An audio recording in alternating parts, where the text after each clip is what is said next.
Ladies and gentlemen, welcome to another episode of Killer Collab Podcast. Once again, my name is Tone Deaf from Florida, Tony D. As well, I'm being joined with Chris Lato from Reaper Films. How you doing? Doing okay. How we doing today? I'm doing great. Good. Today we're going to do a little pullback, trying to understand, both of us, what inspires us, what brings us to this industry, why we do what we do every day. Well, what is our motivation in our daily business workings? The stuff that makes us get out of bed. I don't know. What makes us earn that money? What do you think? What motivates you? What motivates me? What motivates you? I think like being creative gets me excited and moving and going and yeah. Well, it's definitely important to be creative in the industry that we do. Like just bringing some fresh ideas or some old ideas and just twist them around and see where it's art. It's our art, and it's what we can do with it, what we can do, how to change it, how to just to try to bring something new to the industry.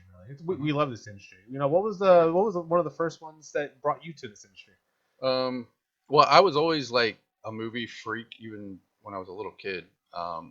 And I would watch everything. And then I started like getting really interested in like when DVDs came out, watching all the behind the scenes stuff and the making of and all that kind of stuff. And I wanted to make a movie, and I was working at Blockbuster Video, and I was putting movies back on the shelf, and I stopped and looked, and I was like, man, it would be so cool if I had my name on one of these movies, Yeah. And so after that, I set out to make something, and I wrote a couple scripts, and I had written a script called Teenage Lobotomy, and Okay. it was a movie about a high school. It took place in a high school, and someone was taking kids, like kidnapping them and giving them lobotomies, and then like Interesting. bringing them back to the school and like dumping them out on the ground, and they were all like messed up, after that. Was it like open school or was it abandoned school or No, it was like a high school. Yeah, okay. Like a functioning high school. And they were just walking around like zombies? Like the people, he would kidnap somebody, give them the lobotomy, and just like dump them somewhere, like in the school, and people would find them, and they're all screwed up from the lobotomy, and and there was a reason for it, and blah blah blah. Anyway, I was gonna make it, and that was gonna be my first movie, and it was a feature. And I talked to actually my cousin, said, hey, I know somebody that makes movies. You should talk to him first before you do anything. I said, okay. So I called the guy. He was super helpful, real nice, and he told me, he said, look, make a short first before you make a feature. He said, just so you can like get comfortable with everything, see how everything works, and blah blah blah. Right? Because people think they can just make a movie like, oh yeah, I could do that. I thought that. I talk to people all the time. I was like, why is it so difficult? Just shoot the scene in order. Just do the right. No, it don't work like that. So I started reading books and stuff on how to make a movie, and I made a movie the way I thought a movie was made. And my first short was called If I Can't Have You, and I casted it and everything. And I had a friend, or I had that's where I met Sean Donahue. He came out, he saw the casting on Craigslist for the casting call, and he said, hey, I just finished film school. I was working at Busch Gardens at Halloween Horror Nights, and not, is that Halloween Horror Nights, Busch Gardens? No, I think they do Howl-O-Scream. He said, yeah, I just got laid off of Howl-O-Scream. I'm on unemployment, and I've always wanted to like do this, like make a movie and do this. How long ago was that? This was 2010. Okay. So he came out to the casting, and we talked and like really hit it off. Like we had a lot in common, and I felt like he could help me in this venture. Yeah. So I'm sure when I talked to the guy and he told me to make a short first, he was probably talking like a 5-10 minute movie. Well, my first movie was 40 minutes long. Okay. and That's short film it's area, right? pretty long. I mean, for a first time Yeah. movie. But How expensive was it? Did the cost go well, what astronomical? happened? I had made I had a dinner. My parents cooked all the food, and I rented out my clubhouse at my complex, and I had all these people come in, and it was like a fundraiser dinner. Yeah. Okay. So they would buy the plate, and then we had Nice. auctions for stuff and all kinds of stuff. I raised $900. So Okay. that was my budget. That's a pretty good budget for a first film. So that was my budget, $900. So when we made the movie, Sean knew a guy from Scream that was doing all the special effects, and his name's James Vale. And this guy had worked on like Alien, Oh or wow. not Alien, Predator. He worked on one of the Nightmare on Elm Street movies, like just all these big movies he had worked on as a special effects artist. So Sean talked him into coming out for free, and the guy came, donated his time, did all our special effects. So the movie's not that great, but we got some pretty cool special effects. So that was Well, the that's something. Yeah, saving grace was the that is definitely special something. effects. Special effects, that sometimes the special effects make the movie. Oh yeah, yeah. So it's like some people oh, that was a terrible movie, but those special effects, those kills were pretty intense. Right. So we did the casting, and my lead actress was in the lingerie football league Okay. at the time. We had a team in Tampa called the Tampa Bay Breeze, and she was on the team. Interesting. So I was like, all right. So we got someone with a name, which she didn't. But But she's from something. yeah, she you was just want somebody from something. exactly. You always want to have someone from something. So we made the movie, and again, it wasn't great. Well, it's But fun. that was my film school. Like Yeah. we learned so much on that movie. And what we did was when we finished, I had I had this really big house in Land O'Lakes at the time, and my backyard was huge, and I had this big wall in the back of my house. So we did like a drive-in style premiere for the Oh, movie in that's my very cool. backyard. We had like hot dogs and pretzels and popcorn, all this stuff, and I charged $10 for people to come in, bring your own chair, bring your own blanket, whatever. And I had my projector and sound system out there, and we showed the movie in my backyard, Huh. and ended up raising another $800 Oh that night. wow. I mean, my whole backyard was full of people. Like, I it was imagine. crazy. What was it, driving or just sitting on blankets? Yeah, just sitting on blankets and chairs and stuff. That's pretty cool. So then me and Sean were talking about, what did we want to do next? And we were like, well, why don't we kind of left the movie open? So we do a were sequel. kind of like, why don't we shoot another 20 minutes and make it a feature? Yeah. So we're like, it's actually a pretty good idea. So we did it. Turned out to not be a great idea, but we did that, and that was our first movie. Was If I Can't Have You, and the other movie I wrote, Teenage Lobotomy, never even came to fruition ever. Like, it's still sitting there, full script sitting there. And it is a feature. Yeah. Have you ever gone back to it? Like, just No. I mean, I've like looked at it, maybe read peruse it. it. I or don't edited it. I don't think it could be made now because it's so hard to get a school location. Yeah. And a lot of it took place like in the high school, and that was me not knowing anything when I wrote it. Yeah. Well, like I said before, location scouting is one of the most difficult things. Absolutely. That's why they have a dedicated person that just does location scouting. Right. Location manager. Like it's it could be a full-time job in a whole feature film. Like you could be anywhere, really, and they have to. So I mean, you could probably rent a private school for a few days, but I mean, I would probably need a $20,000 budget, and they would never sign off on anything that's like blasphemous or pretty much any horror. Like, it wasn't really anything bad in it. I mean, it was just a typical horror movie. I don't know. It wasn't like blood and guts and stuff like that. It was guys giving lobotomies, and that was it. Yeah. It's still kind of lame.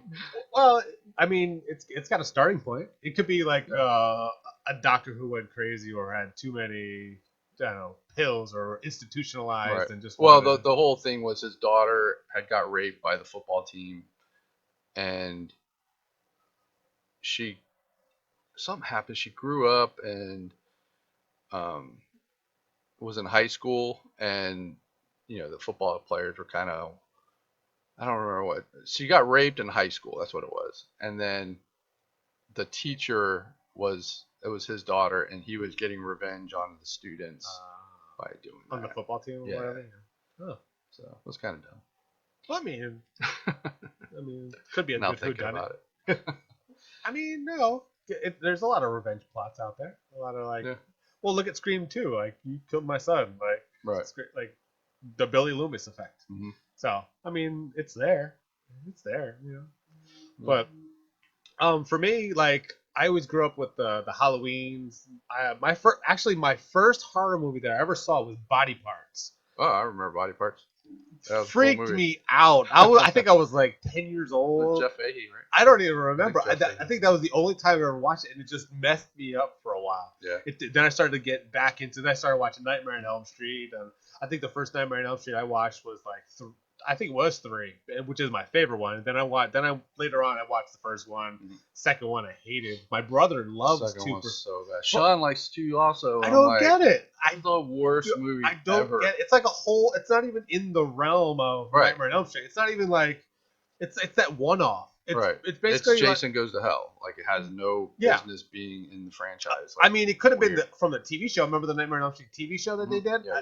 I think it could have been an episode of that. Right. But as a standalone movie within the Terrible. the And canon. I remember because I'm a mean- lot older than you, and I saw Nightmare on Elm Street in the theater, and I loved the movie so much. Yes. And then when Part 2 came out, me and my buddies went to the theater and watched it again. I remember how disappointed I was. I was just like, what was that? Like, I didn't understand it. Like, Yeah. It made no sense. And it was highly sexualized. Oh, it was yeah. so sexualized. Yeah. Like, why? Like, why did we have to do that? Yeah. Like, I mean, I think it might have been like because the original roots was he was supposed to be a pedophile, so I think that it was supposed to be highly sexualized in that sense from the beginning.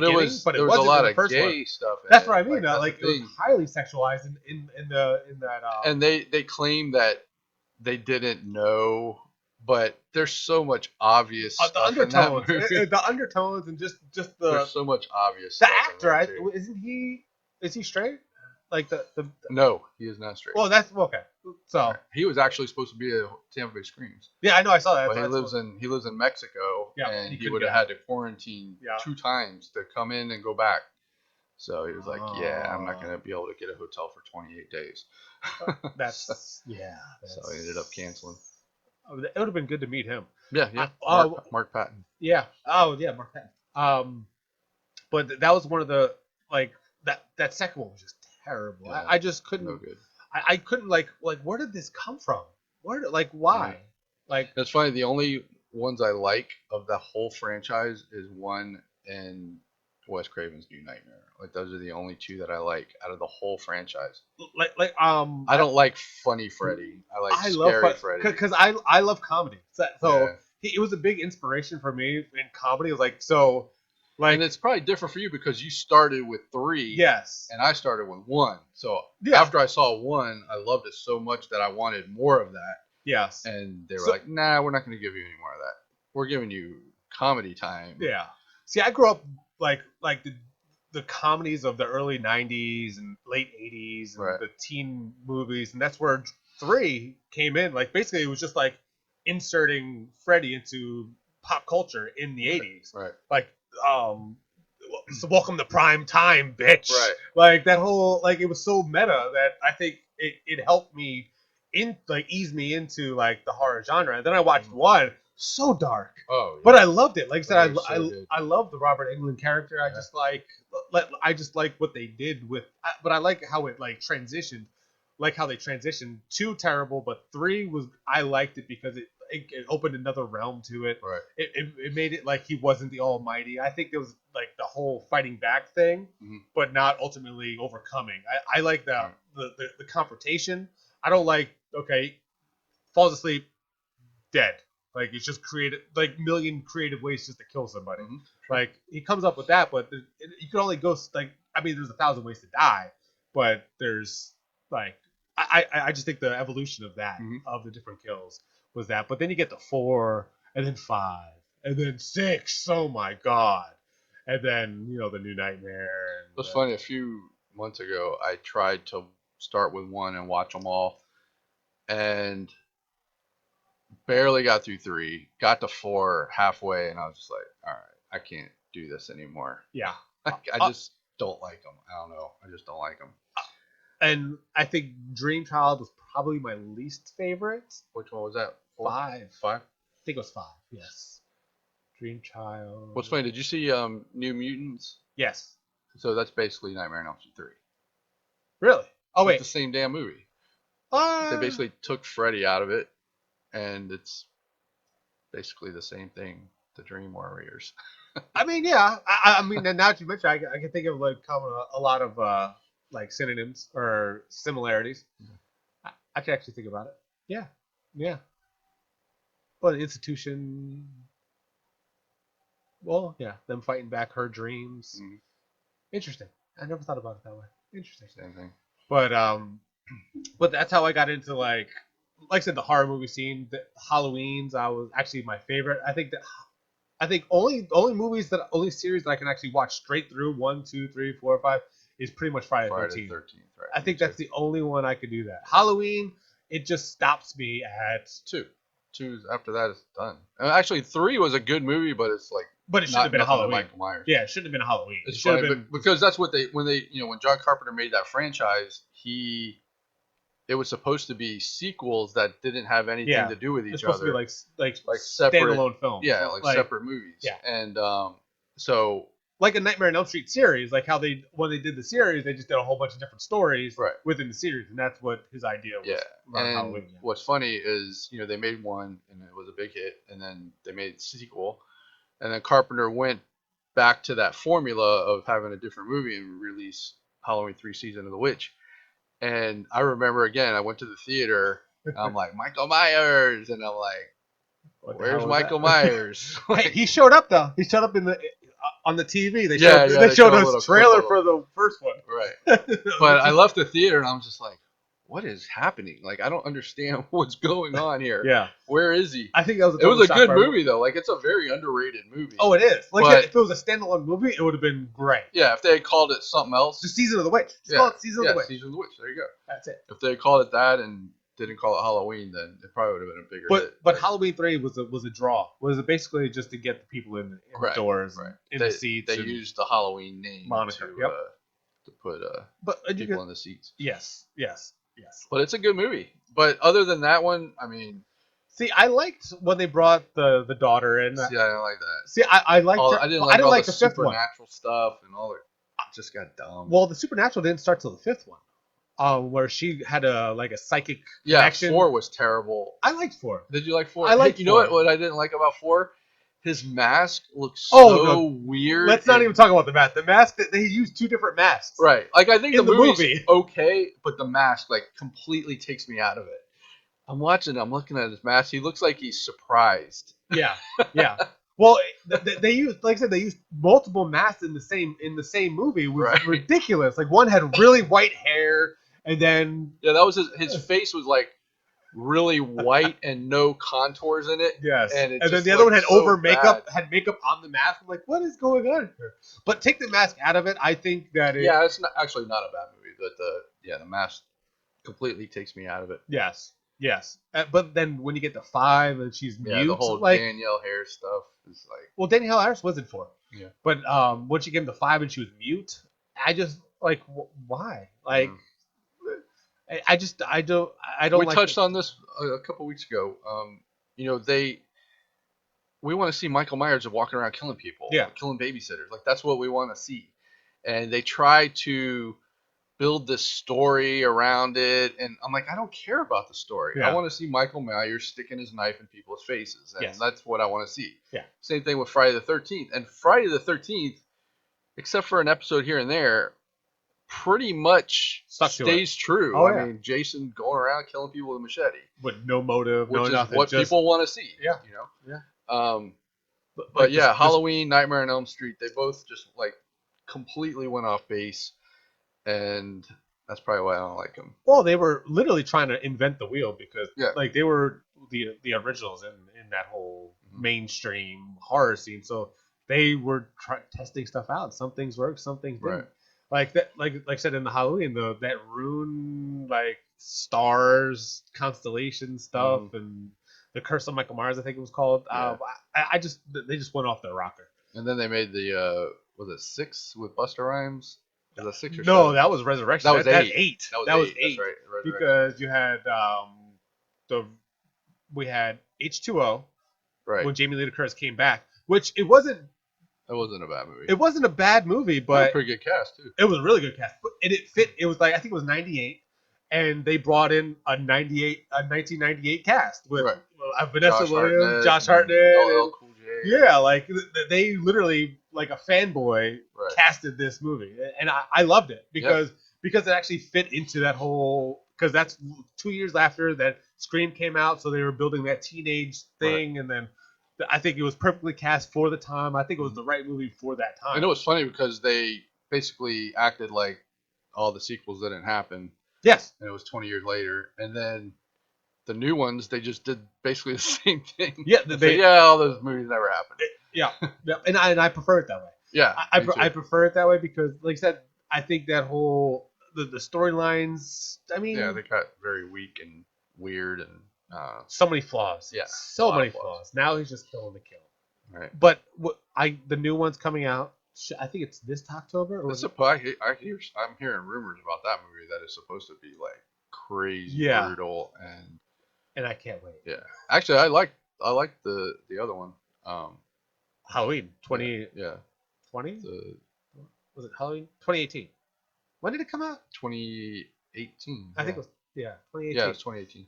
I think it was nice and brutal. I think the kills were great. Oh, that scene in the bathroom with the teeth, that was a pretty good scene. Oh yeah, and I like that one following scene where he basically just walked through the house, around the house. Oh yeah, next door, like that and one see it shot from outside the window. Yeah. Awesome. It's so good.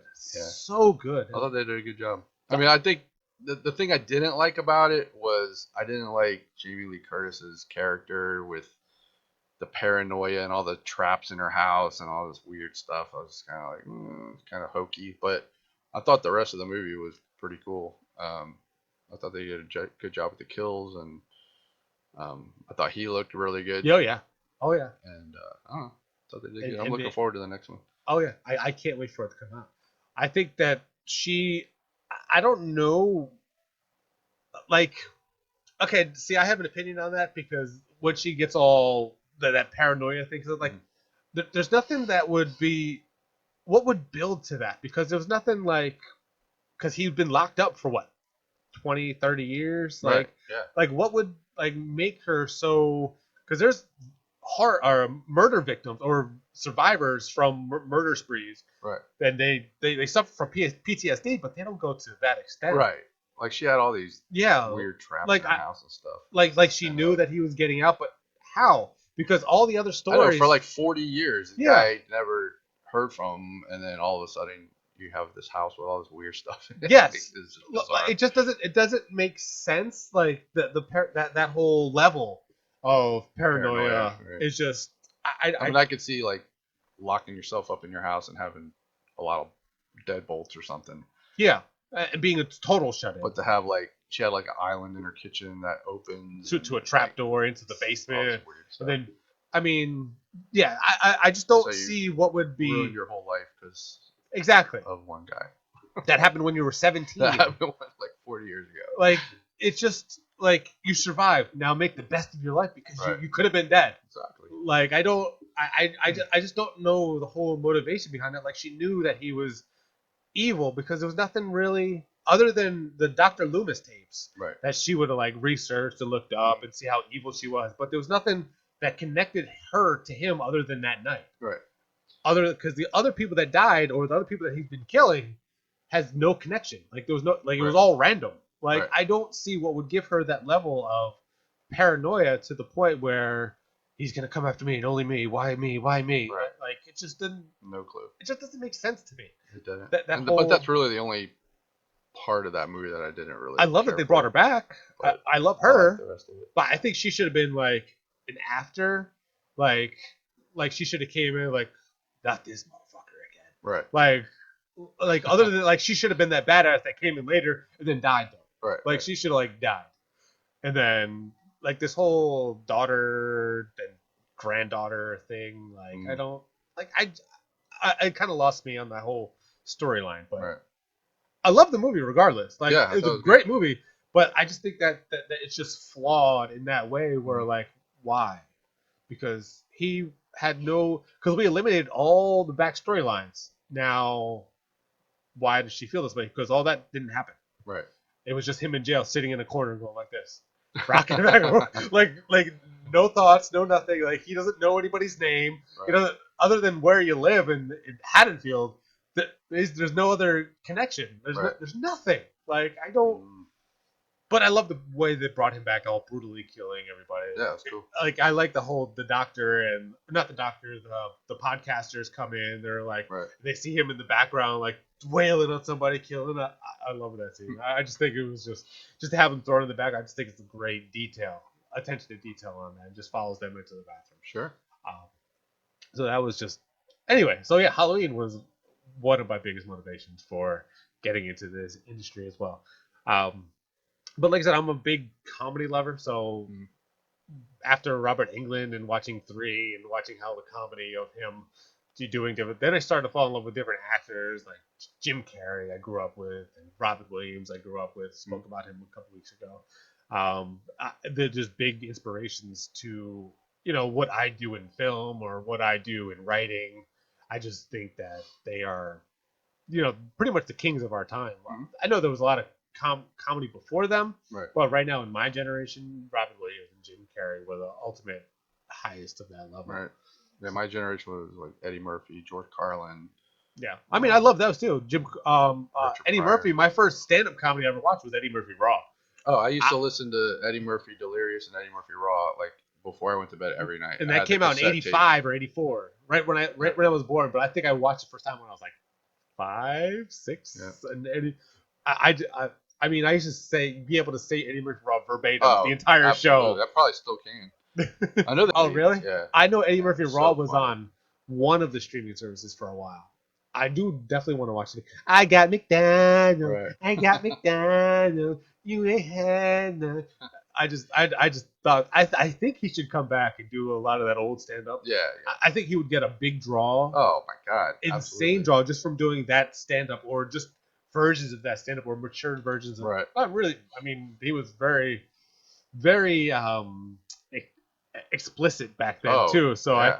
but I think he's very not family friendly now. Yeah, but I think he's he's more family friendly now.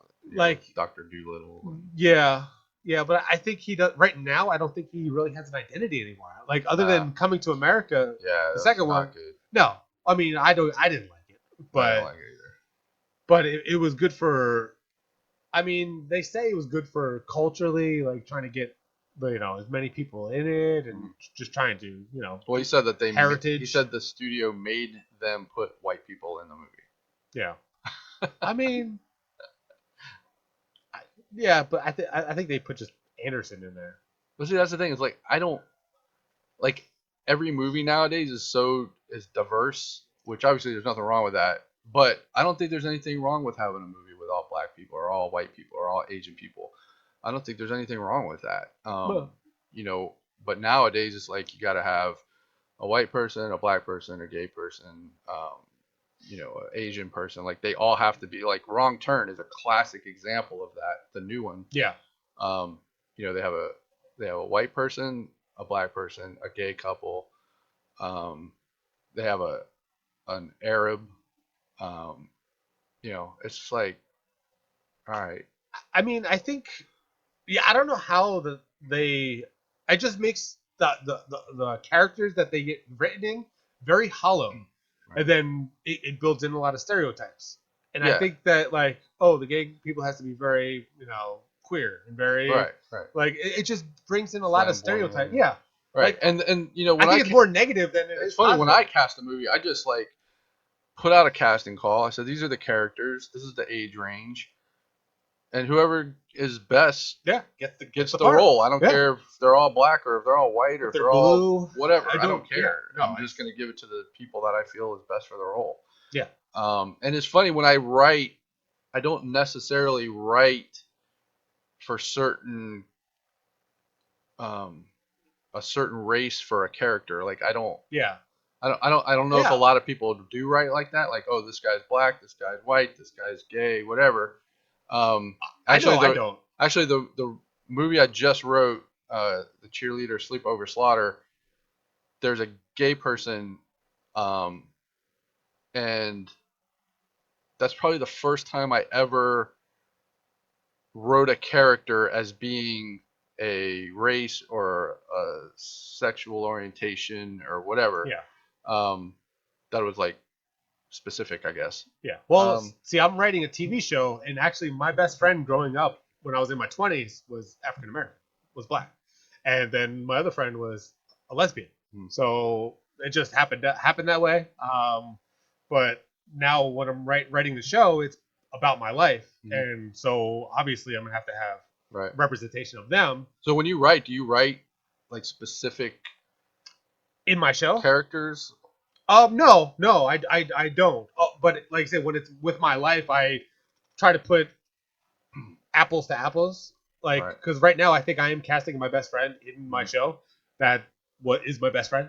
So he's actually going to come down from Philadelphia and actually be in the show. Right. So other than that, I don't. Yeah. Like I said, I'm trying 'Cause to. I think it's maybe because I don't have like if I was writing a big Hollywood script and I could handpick my cast, Yeah, I would probably specifically write, all right, this role is for Jennifer Lawrence, this role is for Jamie Foxx.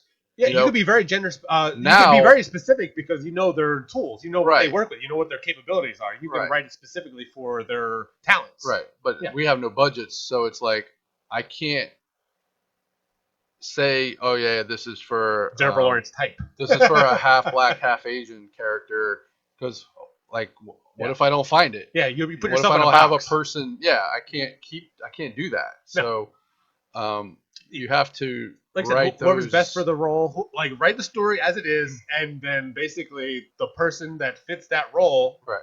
they works regardless of, Exactly. like I said, if they're black, white, woman. You can write. You can have a female in a male spot. You can, like it really doesn't Yeah, I mean, matter. I think that's really the only It's interchangeable. specific part that I do write is for male or female. But everything else, I mean, I can't. You're like you said, put yourself in a box. You can't do that Yeah. because you don't know what you're gonna get to audition. Yep. And You just you can't put yourself in a box. You can't have them. I mean, just let them go and see what they do with the role because a lot of people put their own twist on the role and what they bring out of that character that you wrote. Like the basically what they give to the role could be something. Oh, I never thought about that. It makes it sound good. It makes it good. It makes it better than what I thought it was going to be. So, there you go. Right. Like it could be twisted and molded. It's your story. Write the story, and it's collaborating with the actor that's doing it. So allow them some freedoms with that character, unless that person is this. Like, unless the person is like the killer or something, like they have to be this. They literally have Right. to be this. They have to be a little brutal here, and they have to have the ability to do that. But other than that, some freedoms with certain roles and different in the cast. I think that's very key into making a successful film. Like having the actor feel with the material. I think having them attached to the material like that and giving them a part of them. yeah, I think that's helps make the movie or show or whatever it is all that much more better. for sure. And it's I don't know. So I don't write specifically for specific roles. Yeah, I think on our level, like that's Yeah, it's not good to do counterintuitive. that. Yeah, It's no counterintuitive. way you could fill those kind of roles for very specific looks or whatever. Um, yeah, I don't think you can do that. And like I said, yeah, absolutely. In our situation where we don't have the Hollywood budgets, we don't have like the cherry picking ability to let me grab this actor from this location Right. and then let's do this. We just don't have those freedoms. Yeah, and I'm sure when Quentin Tarantino writes a script, he's writing that script for certain people. He could, yeah, absolutely, Yeah. absolutely. He has a person in mind when he's writing a character. Like I see this person playing this person, Right. or this actor, so I'm gonna write this person a certain way. Hmm. And I know this person will or this actor would do this, so let's include that into that character. Right. So I mean, yes, but we just don't have those options at this level. We fortunately we have the opportunities to discover new talent and Right. give them more of a platform. Platform to display their talent. Exactly. Sure. And I think that's I think we represent a big piece of the discovery process for those big films or big. We get them on film. We get them in the spotlight. We get them the opportunity. We get the looks. We Right. give them as a resume builder. I mean, our movies might not be like Hollywood Oscar like movies, but you know what? It's something. Right. It's something that our projects are very special to us that we build, like our stories that we want to get told. Sometimes we write movies just to fill in a hole for us. Like Right. we just want to, we have some ideas and we want to see them come to fruition. Right. So I think we hold a very key role in the film process and the film industry where we can and we're very passionate about what we do. Right. And we just want to find like-minded And individuals. it's almost like Hollywood is in a box where Yeah. they're basically doing the same things over and over and over. And on our level, we have we have free reign to do whatever the hell we And want. we're very grassroots. Like Hollywood don't have that. They don't have that. I mean, they can if they wanted to. Like It's very formulaic. Yes. Adam Sandler plus Drew Barrymore equals this much money, and Yes. that's basically what Hollywood has come to. I mean, we get a gem here and there, but they've lost.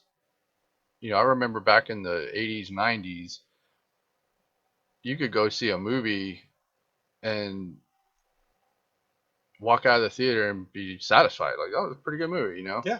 Nowadays, I don't feel like that. Like, I don't feel like I can't tell you how many times I go to a movie and I come out and I'm like, Yeah. nothing special. Well, it's the name that sells you, and Right. that's what these film industry or these corporate film industry studios come out with. Right. They say this person is equated to this amount of money Right. as this many like points. It's a point system. Basically, if I cast Samuel L. Jackson in everything, that's an automatic 25 points. Right. And it's a business now. Like back then, it used to be like Passion. we make movies that we like to watch and Yeah. that are interesting and fun and different. And now They it's took just individualization out of right. the whole. So now it's process. either formulaic or it's Yes. a reboot, And a it's remake. reboot season because they like rebooting Yeah. or just using old ideas. And I don't mind reboots as long as they Do it better? Stay.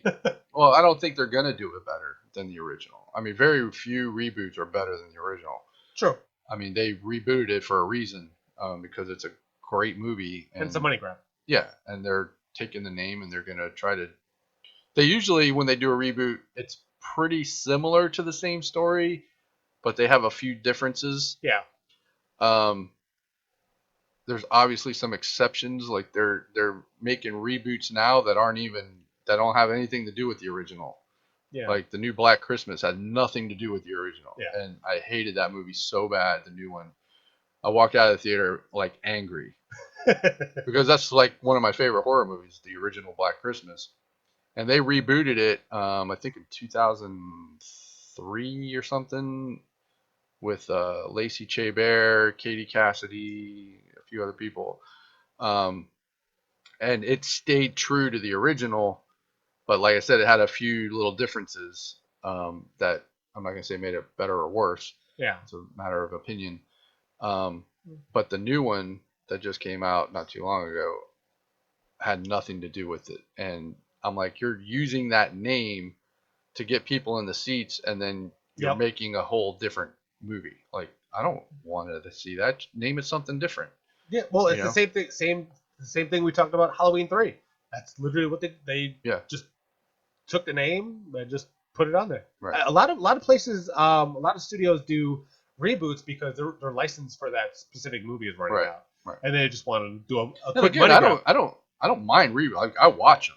Oh no, yeah. But they're, as long as it stays true to the original, as far as story goes, you can have different characters, and if you want to make a different twist or whatever, awesome, do it.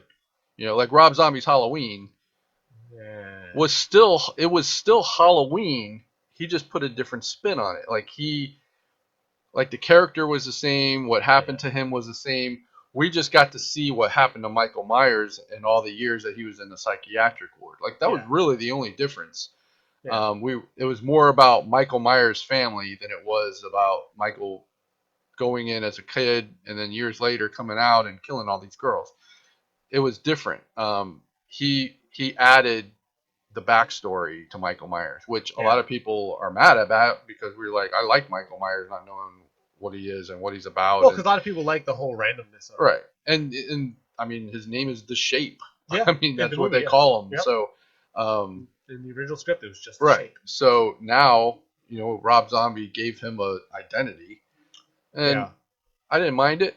I know a lot of purists hate it, but I don't mind it. I thought he did a good job with the movie. I just don't like the Rob Zombie esque. Now, Halloween 2, that's another Yeah, that's shit that, show that whole white pony that I'm thing. not even going to talk about. Oh, it was so bad. So it was another money grab. Yeah, Just, horrible. I mean, he could have just made a separate movie altogether. Yeah. Just call the movie The Shape. It Just sucked. go. Just take it somewhere else. Anyway, let's not waste any more time on that. Yeah, I just hate Rob Zombie. I don't like any of his movies. I don't like his styling. I don't like his. Right. I don't know. It's like torture porn stuff. Yeah. I don't like that stuff. And another one, like the new Wrong Turn. Yeah, completely. Did you see it? Yeah, Yeah, like it wasn't true to the original. Like part of it, like the opening, maybe 20 minutes was true to the original, and then it went somewhere Left field. completely different. Yeah, yeah. And you're just kind of like, all right, here we go. Well, it was actually the original script for it was the original idea right, from Wrong Turn, right, and it got and the studio shot it down, and they Mhm. went the original Wrong Turn direction with the cannibals. It's the same writer, same everything. It was just he was just able to tell his story that he wanted to tell. Mhm. Now, if we didn't have the other Wrong Turns, I think 6 of them. I think there's 6. Oh, there's a lot of them. It was ridiculous. I don't even. So I don't even think I've seen any of them except the first one. I saw 1, 2, I think 3. I think I went up to. I think. And then. But I really liked the first one. Like, yeah. it was really good. Yeah, oh yeah. Absolutely. I think Eliza Dushku was in that. Yeah, one. Eliza Oh, she Dushku, was Emmanuel so Creaky. gorgeous. Like, yeah, they're Emmanuel. Oh, I love her too. Yeah. Emmanuel She. awesome. Anyway, she's in Superman and Lois. Another. Oh, is she? She's in, Yeah, I like her. she's playing Lana Lang. She pops up here and there. She was in Oh, yeah. Entourage for a little while. Yeah, I love her. I've loved her since 100 Girls when she was in 100 Girls. Oh, I love her Yeah, so she's much. good. I built a crush on her. But anyway, we're talking about Wrong Turn. Wrong Turn, the whole cults thing. But like I said, the original writer wrote that version originally. Mhm. But imagine if the original Wrong Turns didn't exist. This was the Wrong Turn that we were having. What we're gonna get. Yes. And do we like it? I don't think so. Really? Okay. No, because I think, like I said, as a standalone movie, it could have been. I mean, I don't see too many. At the time it came out, I think there was nothing else like it Right. coming out. Right. I think it would have got a lot of draw because, I mean, I don't like cults. Were they really big back in when did I that don't come think out? so. Like, I don't. 2001. I don't remember. The Hills Have Eyes, the first one, or the remake. No, not the remake. No, the original Wrong Turn. When did that? I think. Well, the original Long ori- Term was like in the 70s. Oh, I mean the one with the You're Eliza talking Dushku. about the one we're talking about. Yeah. Or no, wait. I'm thinking of Hills Have Eyes. Yeah. Yeah, the original Wrong Turn. Was it, Yeah, I mean it had to have been early. Because Eliza 2000s. Dushku was just coming out of Buffy, and then that's when she was doing that whole other show with. It had to be 02. Yeah, it's got to be early 2000s. Yeah, it had to be that area. So imagine that cast in this current version of Wrong Turn. Yeah. Like it would have been the total. I think it would have got a pretty good following or a pretty good like. But it would have been a standalone movie. There would be no sequels because I don't think that would have become good sequels. Right. Because when you do cult movies, it's just as soon as everyone's dead, it's over. But Let's see. Wrong Turn.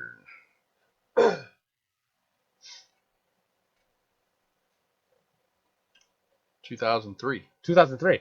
So, like I said, in 2003, there was really When did Hills Have Eyes come out? the original or The remake.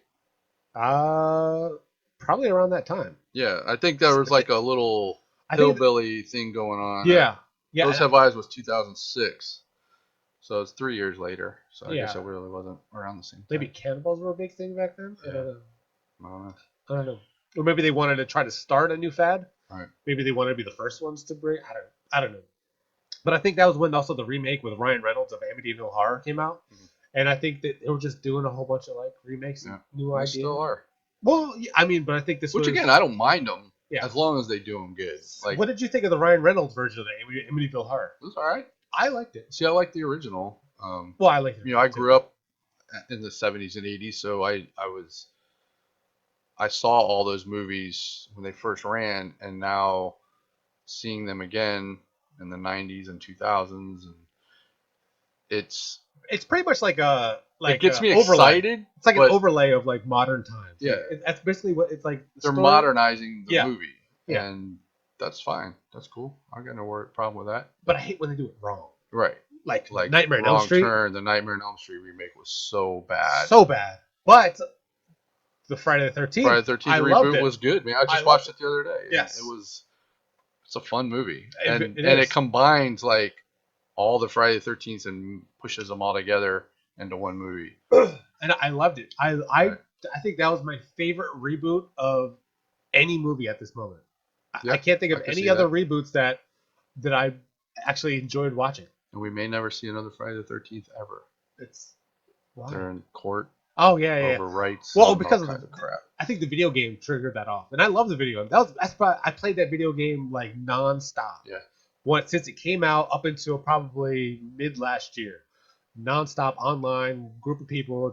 I think that was one of my favorite games because I just Yeah, it looks fun. I have it in the other room, but I think that was one of my favorite video games. I think it brings the whole slasher into like good. I just think it's a great game. Right. I think it's a great game. I think it brings the whole franchise into it correctly. Like, and no other movie creates a game as true to the material as that movie. I think. Yeah. But with the Friday the 13th series, I think that when they rebooted it, I think it opened a lot of doors, and I think that if they win the suit, I think if they brought back Jason, I think they could do a lot of great things. Oh yeah, a lot of great things. Just have them going around killing campers. Yes. Well, the way Which they is ended what it, we want. the way they ended it, I think it pretty much just like the first one. It opened it up for Ended what? the reboot. The reboot. Yeah. With the water. I think it just. I know. It's like, all right, so he's in this chain wrapped around his neck, stuck in this machine, right? Yeah. And I'm like, they took him out of that and put him on a dock I would've and rolled him into the water. I was like, I what would are have you kept doing? loading him in. Obviously don't know who Jason Voorhees is, Well- if that's what you're doing. Well, they didn't have any. There was no. And it was funny because when you see him like sinking to the bottom, like you know what's gonna happen. You know he's gonna jump out of the water and grab you. And Like, that's what makes it great. Our Right. expectations for it. right. Like, And it was like the ending of the first two, you Yes. know, where his comes out of the water and then the mom comes out of the water. And that's a big reason why it's so great because it's very Yeah. true to Right. the Yeah, they did a great job with it. The rhythm and the whole recipe for it. Right. And I think Sean S. Cunningham had something to do with Friday the 13th. I don't know if he was a producer or a I don't recall. creative something. I think he was part of it, which is Oh. probably why. It still stayed true. I mean, his movies were the best Now, ones. what was your least favorite Friday the 13th? Oh, 9. Jason Goes to Hell. Yeah. Like, that's Yeah. the worst movie. He's not even in it. It's not even Jason. As a Like, mirror. it's- He's in as a mirror Yeah. in the beginning, and then the whole mirror. When they dumbest walk by movie. the mirror, you can see Jason. I never got that. Yeah. Like, Dumbest movie. why? It's just. I don't know. I hated that movie. My favorite is 3. Yes, Because got the mask. I saw it in 3D in the theater, Yes, which was I have it on 3D. amazing. And then that's when he gets his mask. Yep. Had some cool kills in it. Yep. Like, that was a really good movie. I'd say 3, then probably 2, then 1. Okay. And then the rest of them are kind of a muddled mess. Like, they were kind of hit or miss Yeah. after that. Like, 4 was good. 5 not so good. 6 was good. 7 not so good. Then Manhattan. A lot of people have their opinions on Jason Takes Manhattan. Yeah, I didn't mind it. I thought I have a lot of strong opinions about I Manhattan. kind of liked it. 9 terrible, and then Jason X. I just watched that yesterday. Yeah. Had its moments. Yeah. I don't know, Jason in space. Well, yeah. I mean, he holds a big piece to my heart in like just in general. Oh yeah, But he's the best. Manhattan was horrible. Yeah, of horrible. course it was horrible. It was just so bad. It was they could have called it Jason on a Boat. Yeah. Like if they had taken that movie and put Jason like in Manhattan in the first within the first 10 minutes and kept him in Manhattan, yeah, that would have been a badass movie. Because the best part of that movie is when he's walking down the street, Times Square, and all the people are like looking at him, and he walks up to those guys and they're playing like loud music, and it's just that whole scene of him just walking through Manhattan was so awesome. And then there's a part where he walks up, and in the background there's an ad. Yep. For I think it's the New York Rangers, and it's got the mask. hockey guy on it. And he looks at him, and he's kind of like cocks his head. That me? Like that's so great. But I mean, unfortunately, he was in Manhattan for literally 10 minutes. Well, it wasn't in the budget. Yeah, they didn't have the budget. That's what I think is the hindering force in a lot of these movies. And now think about what they could do nowadays if they had a huge budget.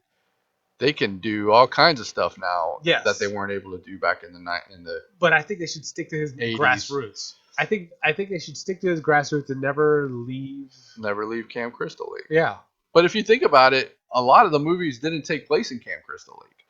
Yeah. You had the one where all the kids were in the halfway house or whatever it was. Well, he wasn't in that movie. Oh yeah, he wasn't in that movie. That was Roy. Right. That was Roy. That was Hillcrest. Or Hill. I don't know. I forgot what it was called. Hillhurst, something like that. But it was the halfway house was just Tommy and Roy. Right. It was terrible. And then even 3 took place at those people's house. No, 3 was on. Or not 3, not 3. What's the one with Corey Feldman? That was the other side of the lake. 4 or 5. That was supposed to be the other side of the lake. That was 4. Right. I mean, it took place at Crystal Lake, but not Camp Crystal Lake. No, it wasn't at the campground. Yeah. So most of the movies didn't take place at the campgrounds. Yeah. They took place at the lake, after but the killing. Other places. Camp Crystal Lake kind of shut down. Right. Like you could only go so many times back to a shutdown camp. Right. Campers or hikers stumbling across the Camp Crystal Lake. Yeah. Don't go there. Are you going up there? No. And then you had Freddy vs. Jason. I loved it. I liked Freddy vs. Jason. It was all right. It had some goofy stuff in it, but I like the goofy right. stuff. I can see your appeal because all the comedy and stuff. I love horror movies that can be funny. Because it was funny, Freddy. Yes. If a horror movie can scare you and make you laugh and go through a lot of different emotions, I think that makes a successful movie to me. I think that it was pretty much like a rocky road. Pretty much it had peaks and valleys. Mm-hmm. The acting horrible, but at the same time it just was like I said, I laughed. I thought I got scared sometimes when I first saw it. And it was a lot of nostalgia too. And then it always like that boyish dream of what if Jason versus Freddy? Right. Like it was that whole mental like you think about this stuff all the time. Like when you're a kid or when you're like, what if this person came out and fought this person? How do you combine these two? You know, it's funny. When I was a kid, I had to have been maybe 13, 14 years old. I used to draw. I can't draw worth a shit, but I used to draw a comic strip of the killers fighting each other. Awesome. Yeah. We had Jason versus Michael, and there's a series Freddy on versus YouTube. the Texas Chainsaw, and Reagan from Exorcist versus Norman Bates. Yeah. And there was in a wrestling ring, but there was a fight in a wrestling ring. It was funny. I had the announcers, and it was really funny. But those potential ideas help us, in that whole creative realm where it keeps our wheels spinning. But like I said, we always dream about what if this person fought this person in this scenario, and what would happen, and they put it on film. Something that we wanted since forever to do in any imagine, I don't know, Michael Myers versus Jason, or Right. like just any of And then those. do it. I mean, Yes, sky's the limit. exactly. And I think that that movie brought out that whole like we can do it, we Sure. can do this, we can make this happen, and I think that helped a lot in the genre Right. because I think it just opened up a lot of eyes and ideas Hmm. for the potential, and that's I think that cross universe thing like it was an idea that I don't think anyone was doing at that time. No. Like Has anybody ever done it or it done was it before since? Marvel. It was before all this, like where the whole universe. Crossover Yeah, thing. like it's, and I think it was just a great idea. Execution. I mean, that whole mental It had asylum. some issues, Yeah, yeah. I mean, but this. I think overall it was entertaining. Yeah, like I just like the concept. I think, like I said, the comedy behind it, and I think the concept was what held strong with that Mm, movie. I think that it filled that void that we've always wanted to see, right. and I think that weighs a ton Oh yeah. on just in our wildest dreams Right. that we like. I want a sequel. I Have don't you know ever about watched Crystal Lake Memories, the documentary? no, Dude, no. if you're a Friday the 13th fan, you have to watch that. Like Okay, it is the greatest documentary. It's like 6 hours long, okay, and they basically spend about 45 minutes to an hour on each movie. Like it's a documentary about each Friday the 13th film, and it's so good and it's so long. And I watched when I first watched it. I don't think I can watch it I straight was like, through. yeah, I'll watch it straight through. I'll watch here and there, and I literally sat there and watched the whole thing in one time, and I was just like blown away. what, Like it what sucks you what in. service is that on? What's it called? Crystal Lake Crystal Lake Memories. Memories. Crystal Yeah, Lake I have Memories. the DVD. I'll have to look that I'll up. bring it to you if you can't find it. Let me know. I'll bring it. I'll Okay, bring the DVD and watch I'll it. have to take a look on Fire But Stick. yeah, it's so good. It's so good. If you're a Friday the 13th fan, And I like love like behind the scenes stories. I like that the whole like I'm always about inspiration and motivation. I want to know what makes right. people think of these things or One of why. one of my favorite things about the Friday movies is in part. Which part was it? Two, maybe. I think it was part two. Is that the one where the people are on the bed and he stabs a spear through both of them? I think To that's in two. I have to think of this. Yeah, I'm pretty sure it's two. I know it's on the second floor. No, I don't. Actually, maybe. I think it's two. Anyway, I don't remember. when they casted All the this, kills are just like going through my head right now because I know he does that a couple times. so they cast this girl and this guy, and they were like boyfriend and girlfriend, and she has like a couple nude scenes, and Yeah, then that scene they're in the bed having sex, and Jason walks in and sticks a spear through both of them, and it goes like through the whole bed, like through their backs, and if it's a spear, I think it's four. so after that they they released the movie, and well they're editing the movie, Yeah. and they found out the girl was like 15 years old, Oh, and she had like a fake. I don't even think they asked for her ID or anything. She was just like, yeah, I'm 18, whatever.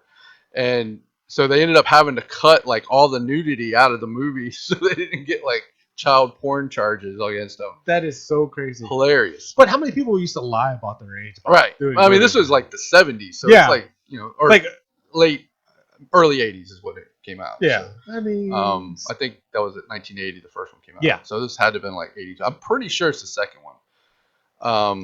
Hmm. But yeah, it's a really funny story, and it's just like stuff like that all throughout that documentary, and it's really good. It's a great watch if you have the time to watch it. Yeah. If you're a Friday I would fan. definitely have to watch in pieces or a day off. Like, Yeah. I literally am only off today, That's the thing. and I'm working. That's the thing is that if you watch it, you're gonna end up watching the whole thing. Yeah. Because it's that good. Just sit and watch. Yeah, it's that good.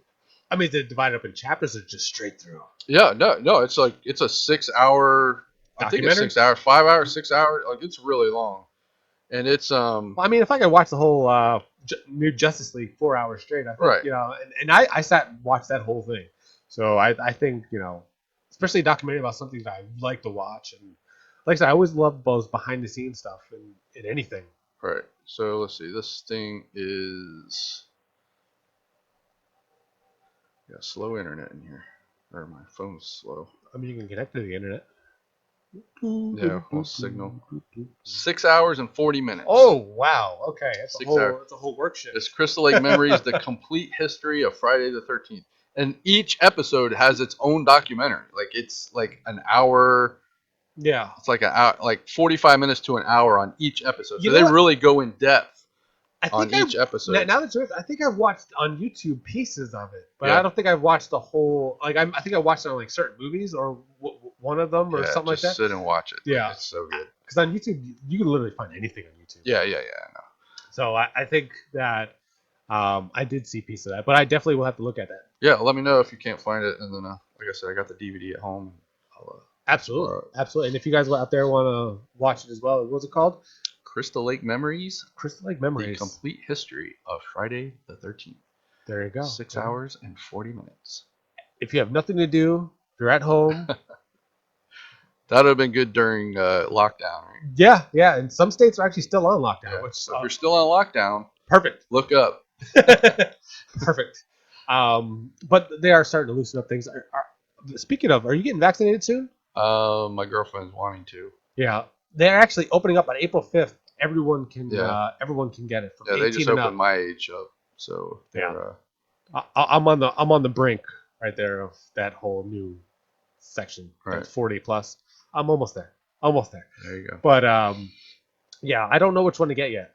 I want to get the Johnson one. The It's one a shot? one-shot thing, But that I effectiveness think on they're it. hard to find. It's like 76%. Yeah, I think. It's less than- And here's the thing, like, so how are you gonna know? How are we gonna know if the vaccine's even working? Like, is it gonna take the survival rate from 98.6 to 98.7? Like, how do you know? Well, Like, see, with me, I've had a lot of chronic health issues, so I have to take the most sure. Right. Like, I have to take the one that's 98% effective. So it would be the Pfizer or the Moderna.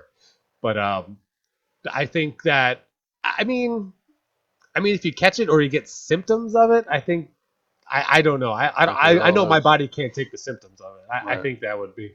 But they also saying the shot is actually giving you a beating. Oh yeah. Well, they're saying the second one is worse than the first one. Like they said, the second one like knocks you on your ass. But I need it's some different sleep. for everybody, man. Yeah, Like sure. everybody's different. Yeah. So I don't know. That's a good. Everyone out there, make sure you get stay tested, stay healthy, stay happy, and get vaccinated if you can. I support vaccinations. Please do it. It saves lives. Saves lives. Saves your mom's life. Saves your dad's life. Your grandparents and your kids. So please get vaccinated. We want you out there healthy, right? sure. Anyway. Thank you again for joining us on the Killer Collab podcast. I am joined by Chris Lato from Reaper Films and myself, Tone Deaf in Florida. Please check us out, like, subscribe, hit the bell so you'll be notified every time we put out a new podcast. Also, check us out on anchor.fm/Killer Collab Podcast.